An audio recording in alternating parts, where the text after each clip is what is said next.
Okay, this is after Mr. RPM Cycle's factory rebuild. It was only running on the front cylinder. Had a Can-Am dealership look at it. They couldn't figure anything out. They thought it was out of time, but they didn't want to get into the engine. So here we are. Timing lines are parallel. And number 1. Come over to cylinder number 2, which is a cylinder that was not running. And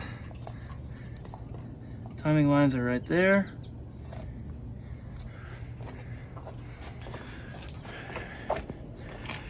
Crank this over to the number 2 position, which should be right about there somewhere.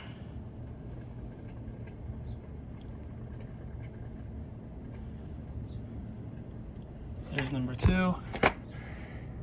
Timing lines are right there, which I believe is correct. And we come over to cylinder number 2, and the timing lines are up at the top. They appear to be parallel, but I think it might be 180 degrees out.